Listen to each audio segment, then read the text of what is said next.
Let's go take a walk around southern Indiana, Patoka Lake. That's at Patoka Lake State Park. Hey, let's see what's going on. You want to go? Let's go. Always good to be out on the open road again.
Made it here to Patoka Lake. That's Wickliffe, Indiana.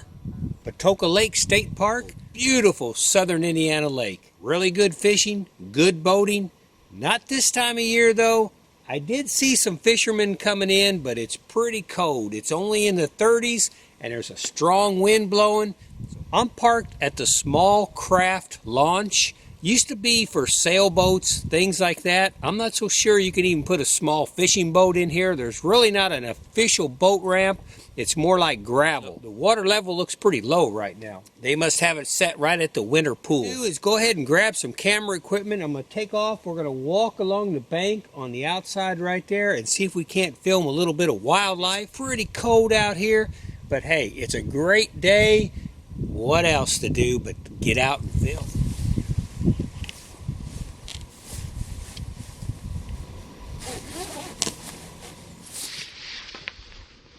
It's actually kind of surprising how cold it is out here. I didn't think it was going to be quite this cold, but when you got a strong wind blowing on a winter day like this in January, yeah, you're going to get that wind chill factor coming into play.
come to a place like Patoka Lake, there's just so much going on.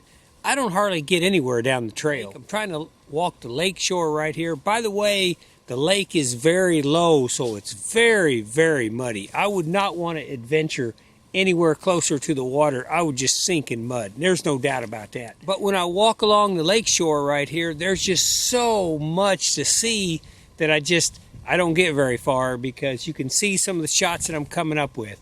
So it's a beautiful day. I'm glad I made the trip here. Let's go on down the shore, see what we can find.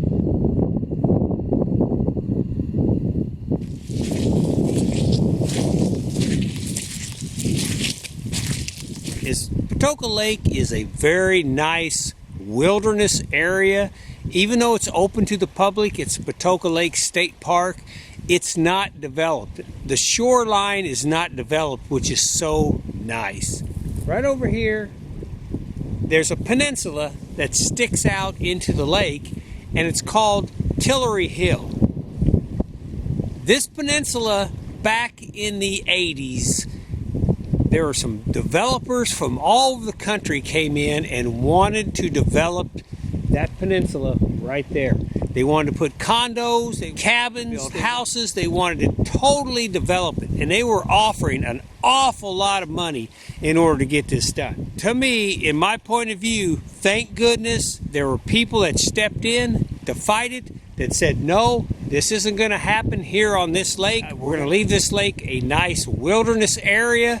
And the developers never got a foothold here. And ever since, it's always sat just like that with no problem. So it all depends on your point of view. The way I look at it is that's a very good thing, because my grandkids and my grandkids' grandkids should be able to come here and still walk along this shoreline or take their boat out here on the lake and not have a bunch of development going on that can really spoil a wilderness area fast.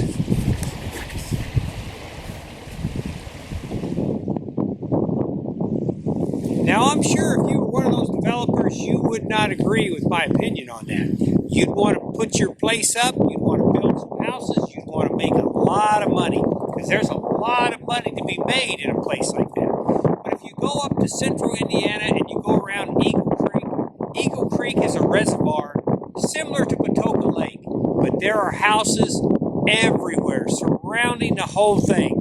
And it's so busy, so many boats, it's just incredible. Now, a lot of people made a lot of money. A lot of people enjoy living there. I don't want to knock their nice houses, but when it comes to wilderness, I'm a wilderness guy. When it comes to wilderness, this is where I want to be. This is the kind of shoreline that I'd like to see, and not have houses every foot.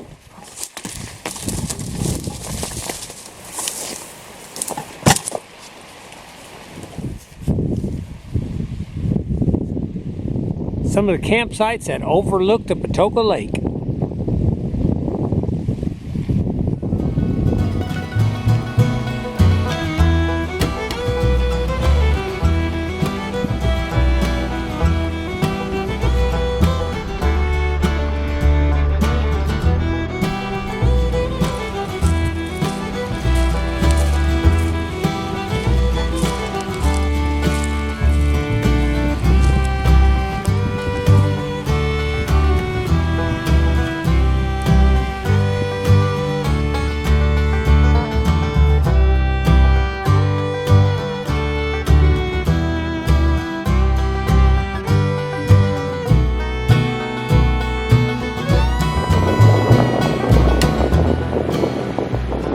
Patoka Lake is fed by the Patoka River. The Patoka River comes in to the northeast, comes down, comes through the reservoir, continues on through the dam, and on down through Jasper, Indiana, and beyond west from there. During the summer, Patoka Lake can get pretty busy. There's a lot of boats out here, a lot of houseboats, a lot of things going on, and the water, even though it stays pretty clean, still not near as clear as it is right now. Patoka Lake has this amazing ability to flush itself out. All the contaminants, any gas that was spilled, anything like that, because the river is running through it, washes it all out of here. By this time, mid-January, it's almost crystal clear. Today, it's a little bit wavy, not quite as clear, but if it was a calm day, there's areas that you can see right down to the bottom. Beautiful, beautiful lake. A great source for fresh water in the United States.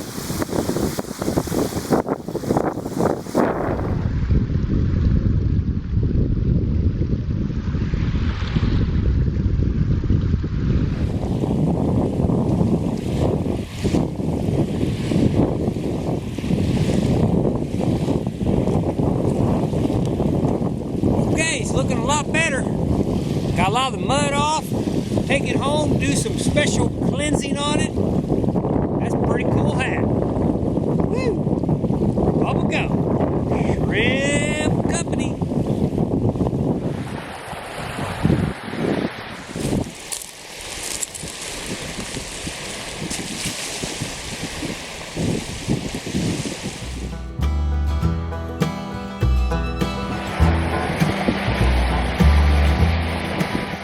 You know, another thing about Patoka Lake is there are some really good people that volunteer their time to help keep this shoreline really clean. I know I found the Bubba Gump Shrimp Company hat right here, but really if you look along this shoreline, it's pretty clean. There's a group around called the Kayak Mafia of Indiana.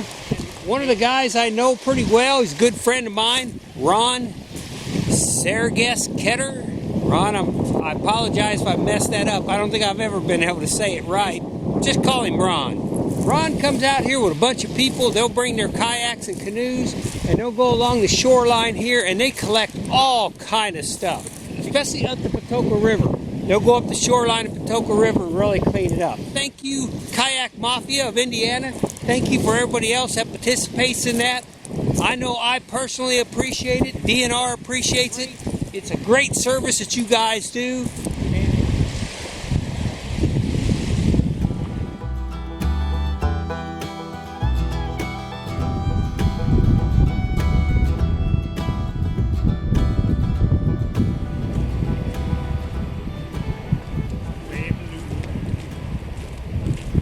I don't know when I'll be back, but I'm on a long walk, baby Lou. Yeah, I met my friend Ron from the Kayak Mafia back in the 80s. We were big windsurfers. We'd come here and we'd windsurf. We'd windsurf this whole lake out here. And I mean extreme conditions. The more powerful the wind, the smaller the boards, the smaller the sails. We'd get out here and just scream across this water. Unbelievable. That was a lot of fun. I actually still have my super light and my Keep Mistral boards. It's been a long time since I've been out on a board, but I'm pretty sure it's just like riding a bike. If there's a board sitting right there and there was a nice breeze, I'm pretty sure I could just jump on it and go right on across that lake, no problem. Not many people in the Midwest windsurf. Yeah, Patoka Lake is a good place to rent a boat. You can rent like a pontoon. Once or twice a year I try to come up here and rent a pontoon. Me and Mrs. Melissa and the dogs will go out. We'll go out cruising around, go swimming, go fishing. It's a lot of fun. Anywhere between $150 and $250 for the entire day. You just pull up, they have the boat ready for you. You just got to be back before sunset. Here's some big aircraft coming. Not sure if it's Black Hawks or what it is. Sounds pretty cool.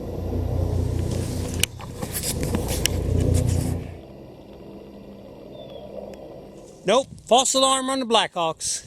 Looks like it's probably a hospital helicopter heading somewhere. So here's a part of the shoreline that's pretty fond to my heart. This is where back in 1986, 87, 88, I actually taught windsurfing from this exact shoreline right here. Yeah, on this turnaround right here. This used to be a road that came back here. And there's a turnaround. You could turn around, and it's all through the years have all caved in. It's overgrown. They shut it off probably decades and decades ago. They just put a barrier across it. I guess the state didn't want to pay to have it worked on anymore. I guess this whole bank is slowly shifting down. but it was pretty cool. I'd set up class right here, and it was a beautiful location. I didn't realize I'd walk this far and come all the way around the lake to this other side, to the peninsula where I used to do the windsurfing class. It was pretty nice. What I would do is schedule 3 to 4 people on a Saturday. They would drive up here. I would meet them. I had this large van, a trailer, had all my windsurfing stuff, the school all set up. I would get here almost before it got light in the morning, set everything up. Students would show up. We'd have an 8-hour class. And from there, everybody would go home, tear everything down, and head back. Time I got back to town, it was dark. A 12-foot Zodiac, inflatable Zodiac that you see on these big yachts and stuff, on the back of a yacht. Once I got all my students, put them in the water, pushed them off, and they started going, then I'd get the next student started, and then the next one. By the time I got done with the 4th one, every time the first student would already be blown downwind to the other side of the lake. So then I'd jump in my Zodiac, take off, and go get them. They'd jump in the Zodiac, we'd knock the sail down, I'd drag them all the way back upwind again, drop them off. Sure enough, the second student would be all the way downwind. So it was a process all day long. It was a lot of hard work, but man, I enjoyed it, and a lot of people really got to try it, and it was a lot of fun. I'll put a couple pictures following, just so you know I don't make up things. I'll show you some pictures of the school site. It was pretty cool. Man, it's all caved in now. But hey, what a treasure it was back then.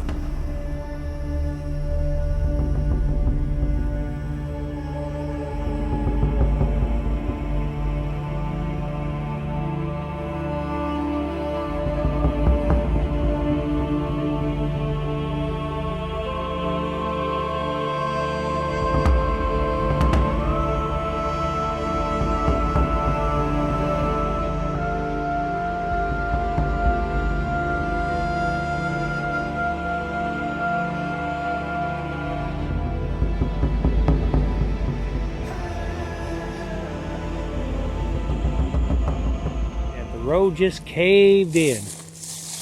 That whole section right there, this used to be real level. That whole section has just slid down into the lake. Yeah, here's another cool thing that used to happen back in the 80s there. Patoka Lake and also Lake Monroe, which is around Bloomington, Indiana, used to have a lot of military flybys. And I haven't seen those for years come by. You might think I'm kidding here, but back in the day, those A5 Warthogs would come in with the great big 9mm guns on the front. They used to come down and they would fly so slow, and a lot of times they would fly over and be banking over the top of us, and you could see the pilots in them. You know, we just wave, you know, we're out there on the windsurfer and stuff, and it was just like, it was so cool to see that. It just seemed like a different era, different time back then when things like that happened. Maybe it still does, maybe I'm not out on the water enough to know.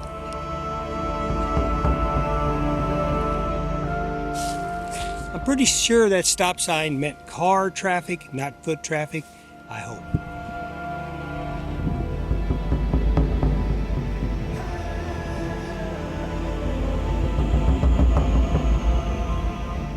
Hey, I've been walking with my dad at the mall twice a week. Really helps out on the legs. We do anywhere between 2 and 3 miles twice a week, and it's I think it's helping out my legs. I appreciate it. He appreciates it. He likes having company when he goes walking. I recommend it. If it's winter, it's cold, no place to walk, go on to your local mall. They'll let you walk around. No problem. Safety zone. No hunting, no trapping, no dog running. Guess you got to walk your dog. Oh well. Better walking him than not.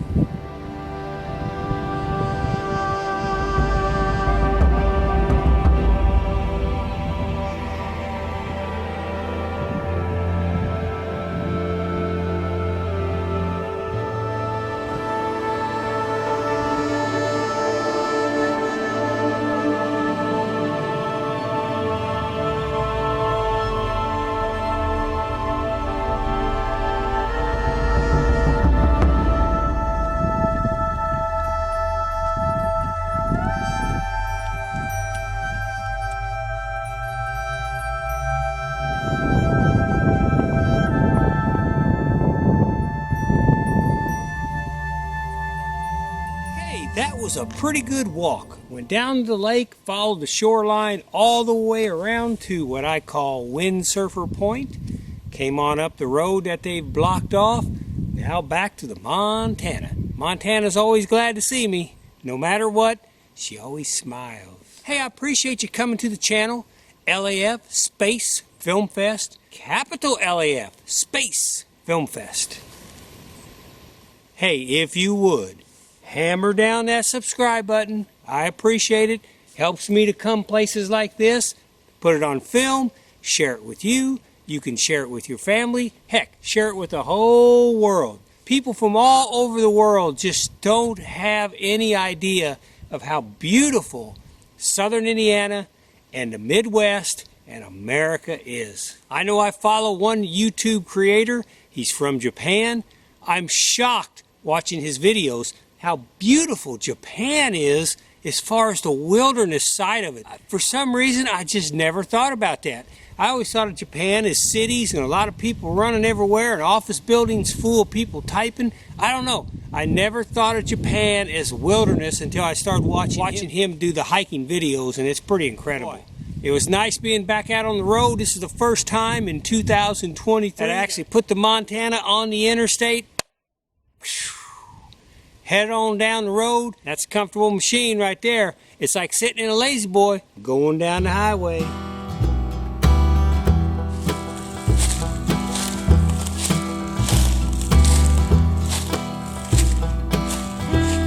Hello, boys.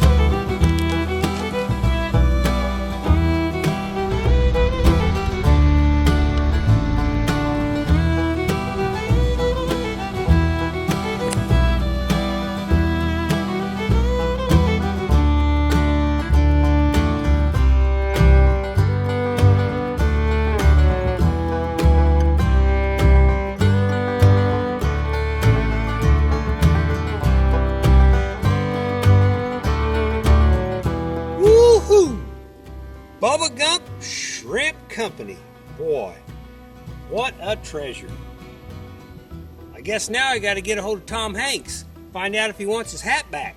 All right, Bubba, let's go home. You have a good day.